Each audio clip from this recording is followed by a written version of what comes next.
Okay, welcome to our show today. I'm David Panslow, a retired program director from Mott Community College. Well, mostly retired, still doing a couple of things there at the college. But today we're going to talk about Homer Engert's life and his contributions to respiratory care in the state of Michigan, and also the Homer Engert Award, which is given to the Practitioner of the Year by the Msrc. First guest is Mike Hess, and Mike was a president in 2019, and it was really Mike who thought about creating this award. A few years ago, I had the pleasure and honor of traveling around to some of the other state respiratory societies around the country in order to see what they were providing their members and how we could improve our offerings and services here in the state of Michigan.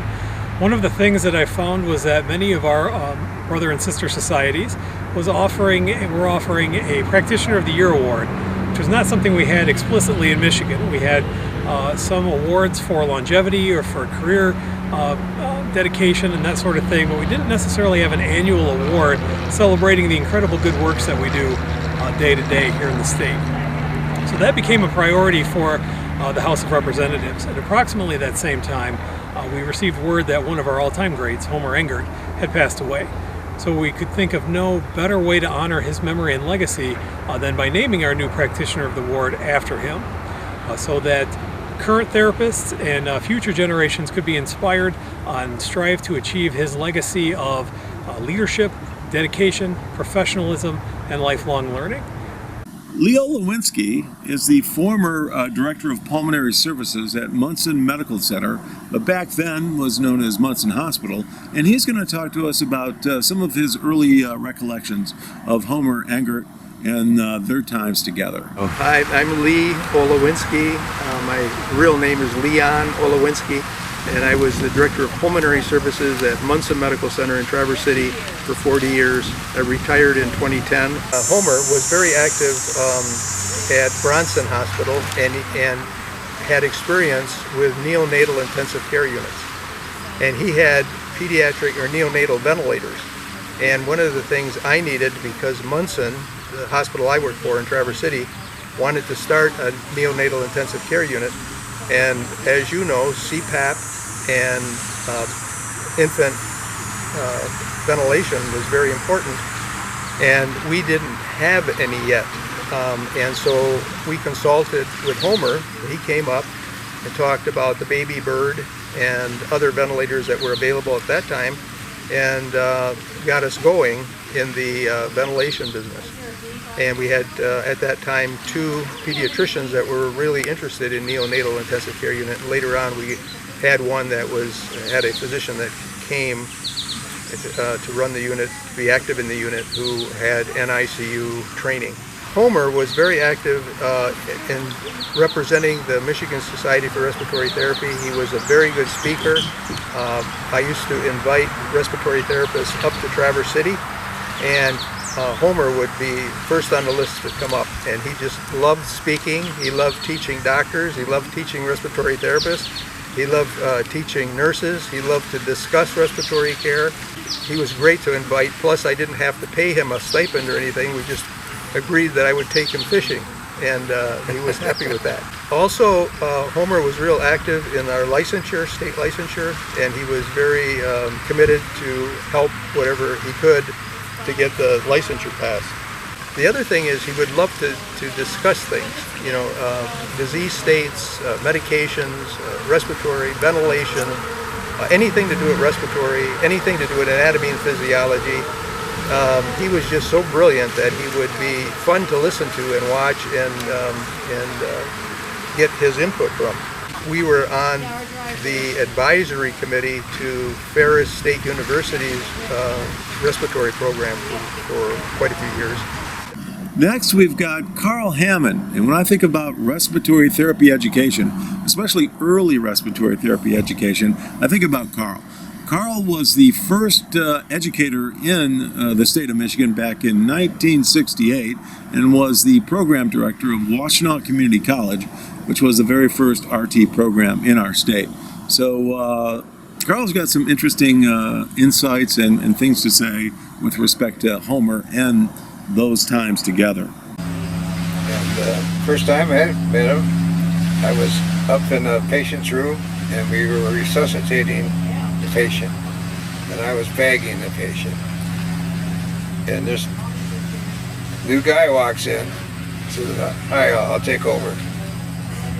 Okay. So he took over. I walked down, I go down to Shelton. I said, "Who's this guy? Does he know what he's doing?" He says, "Yeah, he knows what he's doing." So that's how I met him. After a while, we set up a training program for the respiratory therapists. John, Shelton, Homer, Engert, and I. In the hospital. We'd hire them and we would give them a sheet of questions that they had to know the answer to in, I don't know, 3 months or some such. And so they had access to all the books in the department and anybody they wanted to talk to, but they had to know all that stuff in 3 months. So if they did that, they got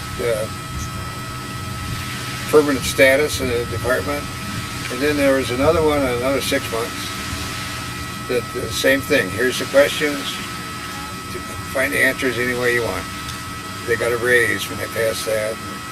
Learning for Homer and I and John about how to structure things using performance objectives. And he helped more than I did, setting up a crash cart with a defibrillator on it, medicines in the department when CPR came into the hospitals. Homer led by example. He was always enthusiastic, always technically correct. He always got along well with the doctors. You could talk to him man to man, man to woman, whatever. A lot of people, most people, including myself, always felt like we were down one step when we were talking to the doctor, not Homer. And he got the respect for anybody he dealt with. We were charge therapists or shift supervisors that kept changing titles. And one of us was always on the day shift and one of us was on the afternoon shift. But we socialized and we drank beer. So we go out one night and listen to some music and had a great time. And I was thinking, boy, I'm glad I'm not going to work at 7 a.m. I go home, about 3 a.m. the phone rings and it's Homer. He says, "I can't work, you got to cover my shift. My mouth is dry." I said, "My mouth's dry too." He said, "Don't you understand? I got a big swelling up in my throat and stuff." He says, "I can't work." Well, it turned out he had a stone and a salivary duct. So it was a real thing. And he had, but at that time I thought, I don't know if I'm going to go out with him again.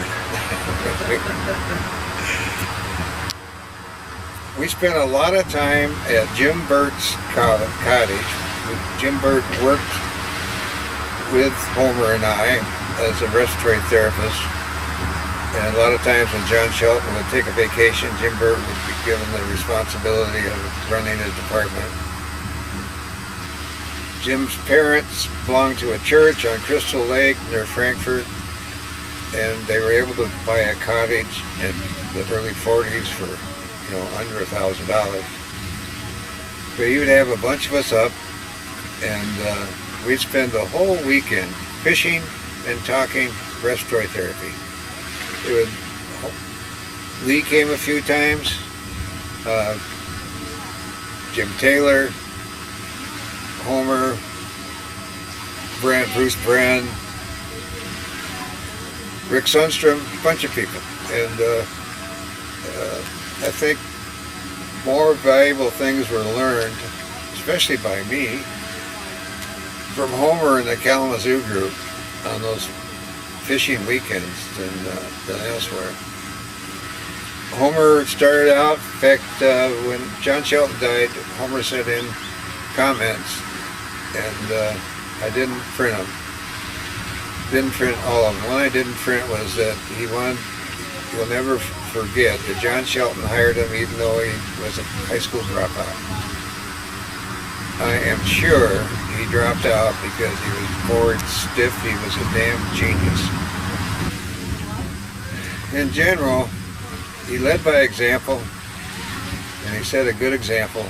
He was always enthusiastic, and he did as much or more for the state of Michigan respiratory therapy than anybody else I can think of. Next up, we've got Fred White, and Fred provides some insight into working at Bronson Hospital in the early days of respiratory practice, and what it was like working with Homer Engert at that time. How do you remember Homer? Oh, Homer, I started working in Kalamazoo at Bronson in 1987, so it would have been first memory would have been an interview with he and Bruce Brent. From what I recall, it was probably anything but standard. Lots of questions about experience. Of course, I mean questions about experiences, but not the typical experiences. They were really looking for something unique, I think. Was Homer very innovative? I think that was his middle name, wasn't it? I mean, everything in that department he had his hand in, and just certainly lots of different unique opportunities came our way because of who Homer was.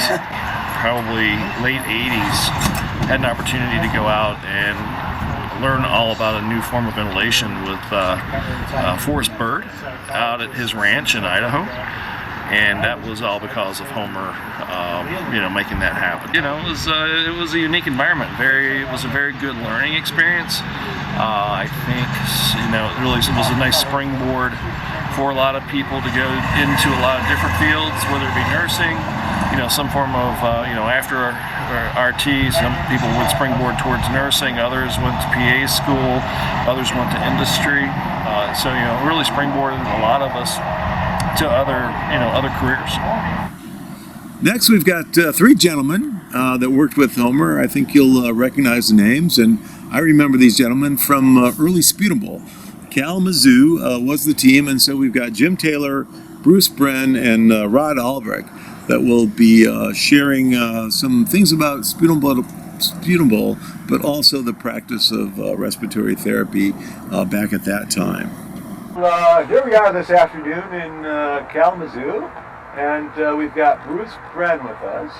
And Bruce was a supervisor at Bronson, was also very active in the Msrc as the treasurer, industrial relations, and I believe president of the Msrc as well, and worked with Homer, of course, at Bronson.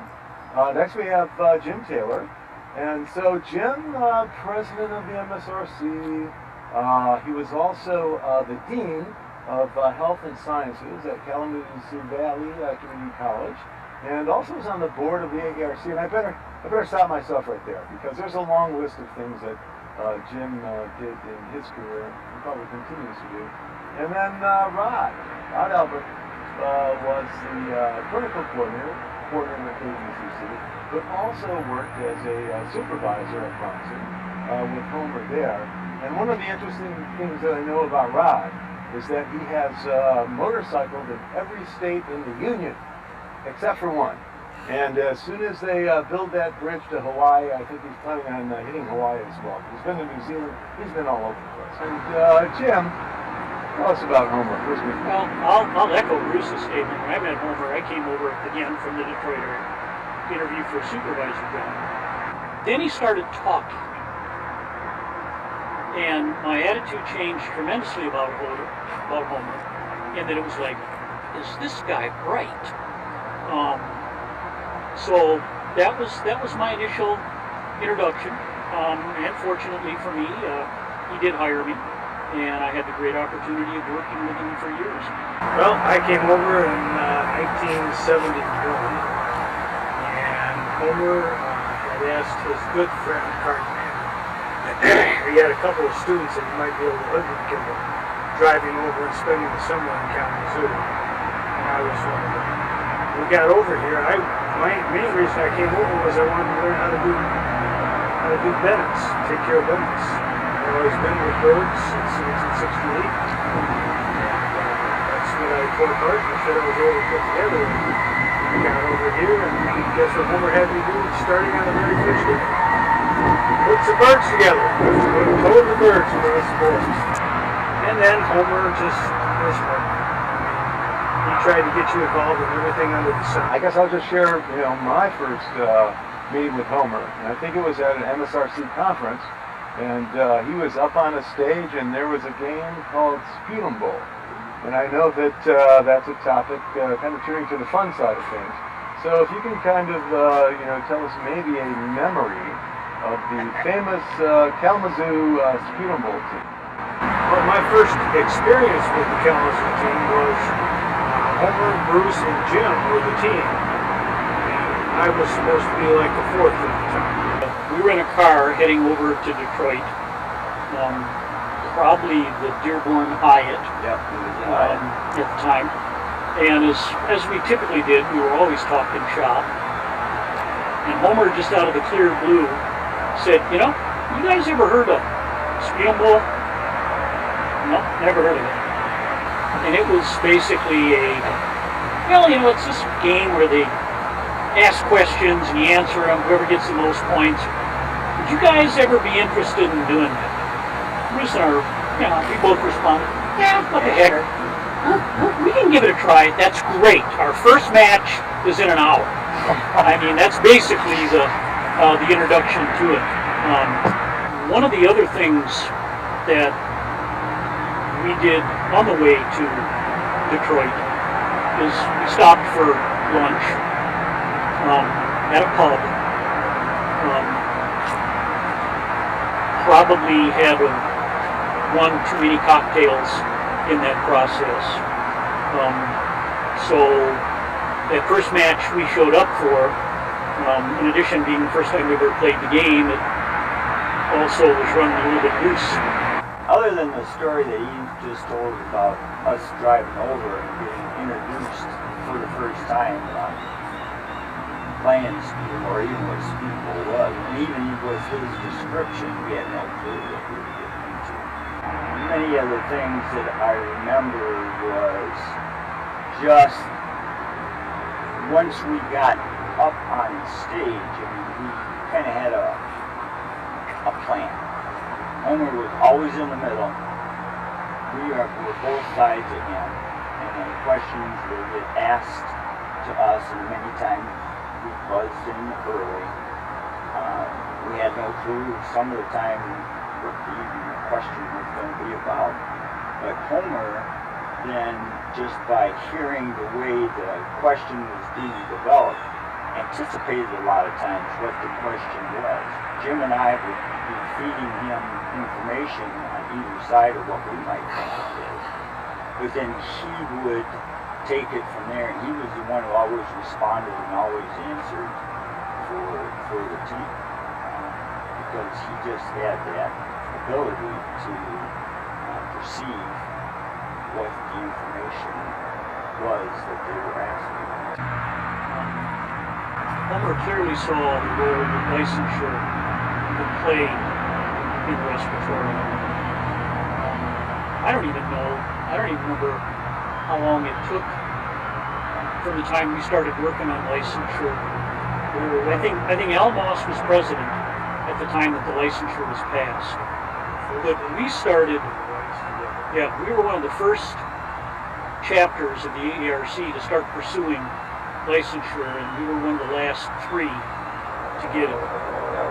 I remember going to legislative districts and going door to door campaigning for candidates, trying to get support for our licensure bill. These are candidates that don't even remember who they were. And again, it wasn't just Homer. I mean, it was Homer and John Shelton and Jim Burt and some of the senior mentors for all of us. We went to political fundraisers with money out of our own pockets to stand next to legislators and share our vision. Homer was instrumental in getting a budget through the Michigan Society for Respiratory Care to pay for a lobbyist to help us in that effort. And I remember spending many hours in a lobbyist's office going over issues associated with the public health code and how respiratory being licensed fits perfectly within the public health code. So Yeah, he was a driver. He was a driver in that. So very early on, I would say late 70s, he started pursuing what we needed to do to become licensed. And right from the ground up, we had no clue. So let's talk a little bit about Homer's sort of contribution and maybe talk about the innovation and for a respiratory care appliance at that time. Baby birds, machines that are quite available nowadays, were not always available. I made a baby bird out of a bird Mark 7 and some baby bird parts. And Homer had to do me one better. A week later, we had another issue where we ran out of ventilators. Homer put together a Bennett PR2 and made it into a baby bird. So, the disgusting thing was, here we go. Didn't get a lot of credit for it, but it was certainly a lot of fun to do. It was quite a device, to say the least. And we got to do that stuff. We get a ventilator in and figure out how to make it better. Now the Emerson, was that the green washing machine or was that another device? Well, there was a silver one that was the IMV Emerson. And the green one was the Emerson 200. And we had, I think Bruce came up with the idea, we ventilated both lungs, independent lung ventilation, with one single ventilator. And then we did it, of course, with the MA1, and we had their fancy device that came with it and stuff like that. No, we found different and various ways to make things work that weren't supposed to work that way. Yeah. But they did. Educators often talk about lifelong learners, people that enjoy learning.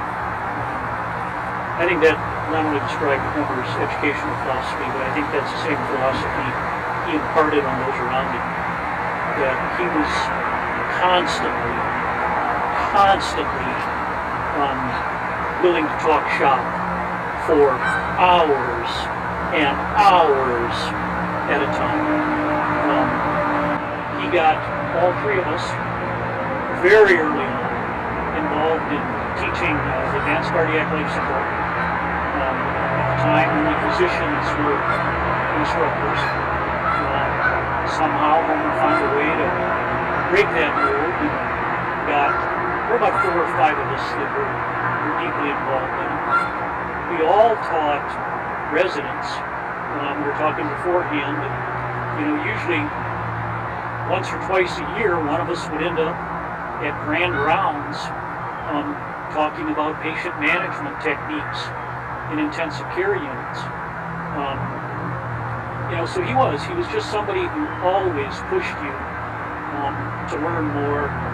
And it wasn't just him pushing you to do it, he was going on that ride with you. If you happen to know, I remember I was taking some molecular physiology courses on smooth muscle physiology, and they were starting to talk about, at the time it was called endothelial relaxing factor, which later turned out to be nitric oxide. And I was sharing Homer what I had learned about nitric oxide, and he instantly started launching into potential clinical applications in treating persistent fetal circulation, and backed it up like within a week or two of some pretty obscure research articles that were starting to suggest that was an up-and-coming modality. But again, that's just an example of, he didn't always know it. If you had a little bit of knowledge beyond his, he was going to sponge it off of you as fast as he could, and likewise, he expected you to sponge it off of him. I think the key word is vision. One of the things that Homer had was a vision of where the profession needed to go. And that vision included the political side of it, in terms of the role of the Michigan Society, the role of the AARC, issues such as licensure, some of the relationships we had with the Michigan Department of Public Health, he had a vision as to where the scope of practice needed to go. I mentioned earlier inclusions and cardiac pressure monitoring and arterial lines and intubation and a lot of things like that back in the 70s and 80s were unheard of for respiratory to be doing on a regular basis. So I think the thing that really should hold for any practitioner is that everyone needs to have a vision as to where the profession needs to go, and then what role you play in helping to achieve that vision. Whether it's just simply you working with someone that can help guide things in the direction, or whether you choose to be someone helping shape that vision. I think without that, the profession becomes static, and unfortunately in many cases when professions become static, they become unnecessary. So vision, I think the key thing for all the practitioners out there is vision. I am in awe of my colleagues that have been in the trenches dealing with the diseases associated with the pandemic. I couldn't be prouder to hear some of the stories that respiratory folks from around the state have shared with me. So I just wanted to share that as a last thought. Oftentimes we know each other in a professional setting and where we work, but one of the things that is nice about our presentation today is we've got Homer Engert's family here, and so they'll provide some of the home aspect of what it was like. So we've got Homer's wife Brenda and his two children, Chris, his son, and Missy, his daughter. And so it'll be great fun to listen to what they have to say about Homer. Hi, we are here with Homer's family today. And I've got Chris here, Homer's son, Brenda, his wife, and Missy, his daughter. And so one of my recollections about Homer, and really was legendary for Sputum Bowl in the state of Michigan, he was at the very top of the Sputum Bowl pinnacle, if there is such a thing. But I'm curious, I wonder if Homer ever brought any of that Sputum Bowl home. Yeah, so Brenda, tell us about what you remember about Homer and Sputum Bowl. I remember reading a mazillion papers with questions on them, the cards, and he would look at me because I couldn't pronounce half of the words. And he'd look at me and he's very patient. He said, "Oh, I know what you mean." And he would say the correct pronunciation. But we did this for hours.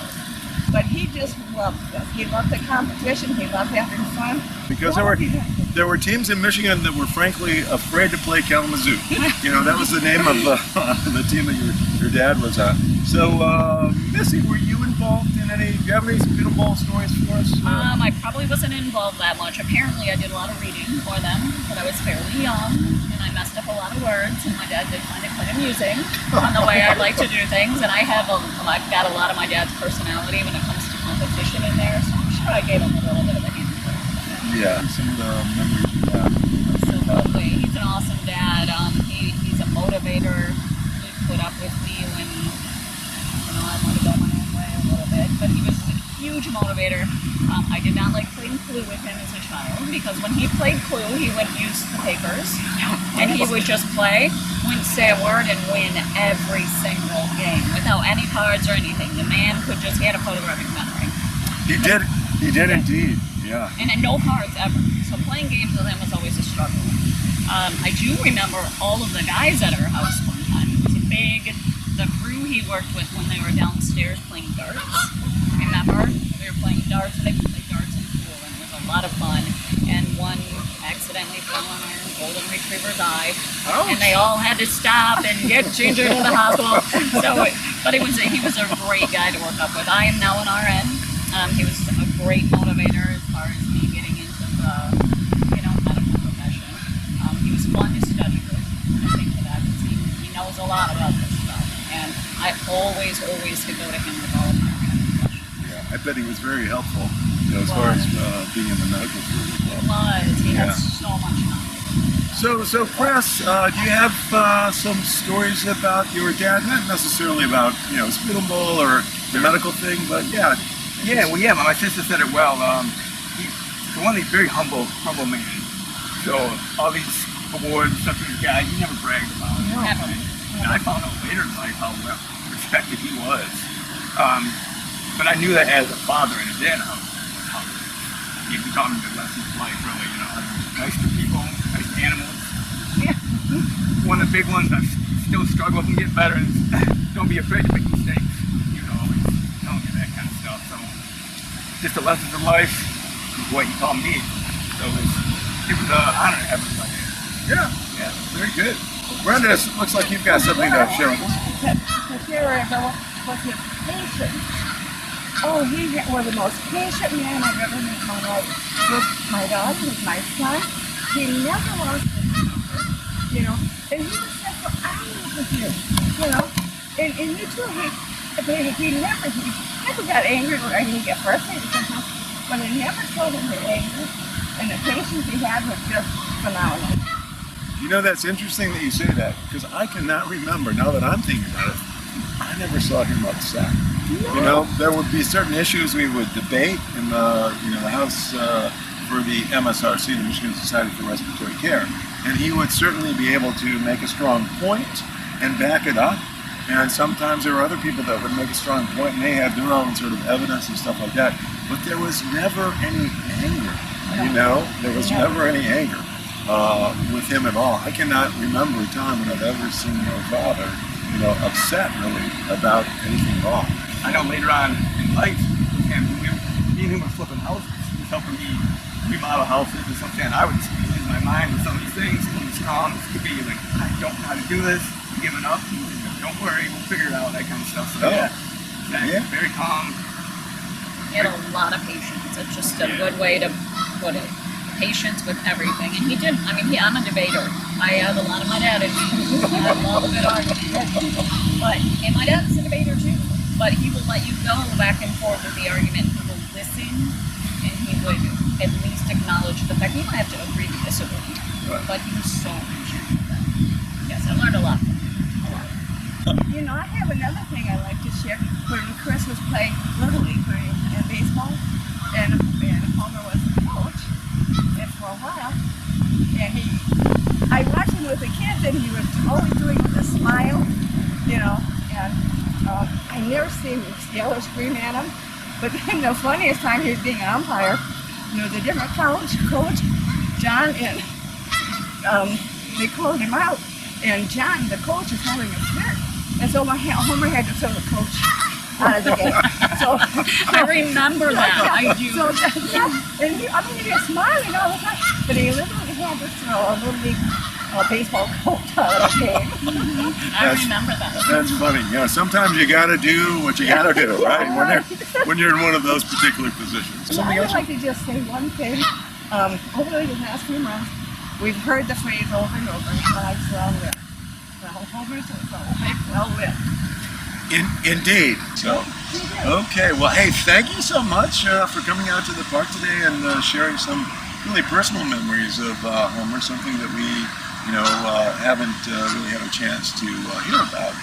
But some of the things that you said today are translatable to how he was, in his professional capacity and playing speedball ball and all of that. Brenda, did you have?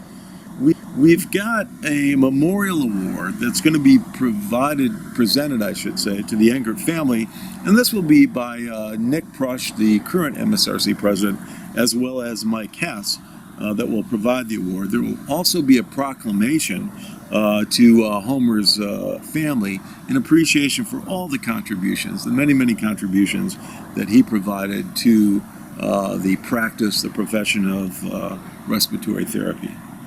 Right, so the actual award piece for the Homer Engert Memorial Respiratory Care Practitioner of the Year Award is an original sculpture done by a Michigan artist named Elena Diamond in acrylic. It's called Doomed Spiro Sparrow, which means where there is breath, there is hope. So we figured again that embodied the spirit that Homer gave to us as respiratory therapists and that we in turn give to our patients. Thank you so much. And to that, on behalf of the Michigan Society for Respiratory Care, I, Nicholas Prush, President of the MSRC, do hereby proclaim the Homer Engert Memorial Practitioner of the Year Award, presented annually to the Respiratory Care Practitioner of the Year in the state of Michigan.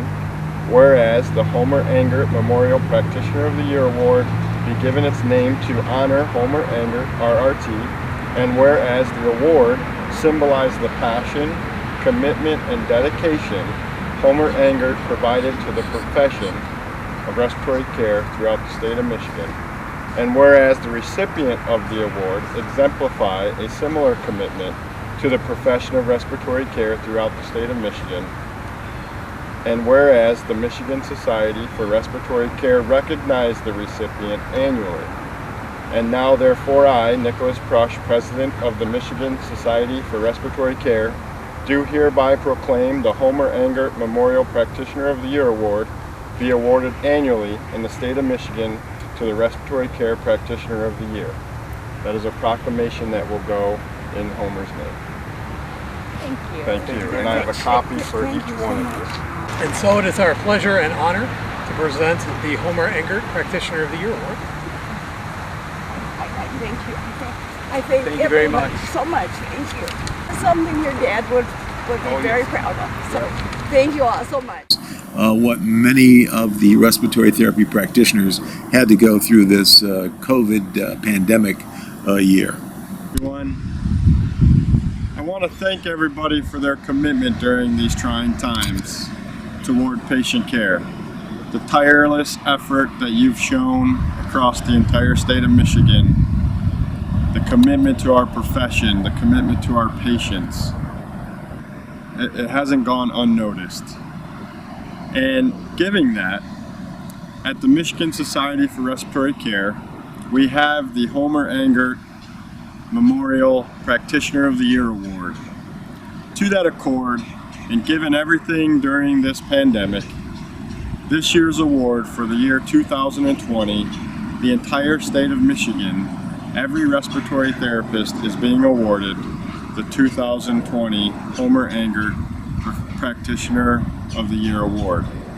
Again, thank you very much for everything you do day in and day out, and the time that you've spent caring for your patients, giving that time, working away from your families without a skip in your profession, and we really, really appreciate that.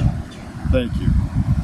Our last guest is Stephanie Marcinkovich, who is the very first recipient of the Homer Engert Award, and this was given last year in 2019.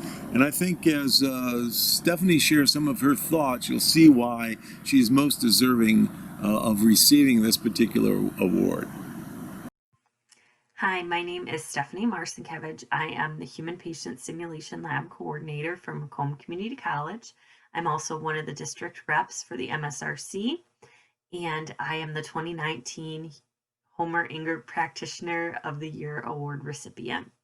I was asked by our MSRC president, Nick Prush, to share a few words about what the award meant to me. And I'm still honestly pretty surprised that I'm the person that won the award, because I just feel like I was doing what I love and sharing with students and trying to advocate for our profession.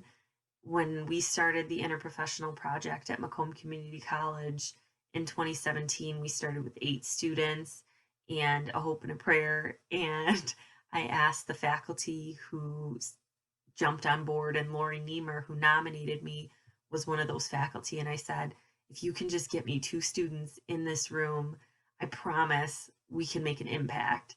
So I had 4 faculty who might have been silly enough to agree to it, but we had an amazing experience with 8 students from different professions learning from each other.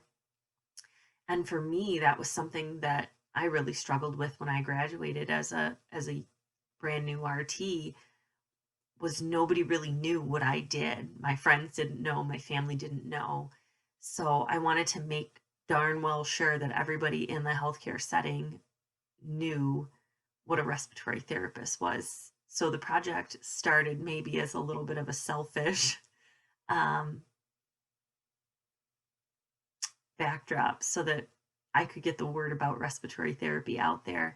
But now it's truly blossomed into something that incorporates more than 260 students every year when we have the event. And winning the award has just meant so much because it's given me the extra drive to continue to want to make this event for our students bigger and better every year. And I just hope that the students that I see, we can impact them so that they become leaders and advocate for our profession and become outstanding therapists in the future. And so I think it was a great opportunity, especially in 2020, in the middle of a pandemic, to be able to share this award with some outstanding practitioners who I know went above and beyond, even to other states outside of Michigan, and shared their advocacy of our profession, cared for patients, put our safety on the line, and really became leaders in the healthcare profession. So I want to congratulate all of the 2020 respiratory therapists in the state of Michigan for winning the Homer Engert Practitioner of the Year Award. You truly deserve it. Congratulations. That Homer Engert provided for the profession of respiratory care. That may be his greatest contribution in terms of always looking ahead to see what was going to be next. So whether it was in the area of mechanical ventilation or treatment modalities, what was going to be the next thing that would provide an improvement in how therapists could take care of their patients, because that's really the bottom line in no matter what our specialty might be, whether it's diagnostics, whether it's with neonatal, critical care, disease management. It's always improving what we can do in providing the very best of patient care. So, in closing, many of you submitted pictures through the Msrc Facebook page during the pandemic, and so we'll be taking a look at those pictures and seeing what contributions individual therapists were able to make this year. Thank you so much.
Thank you.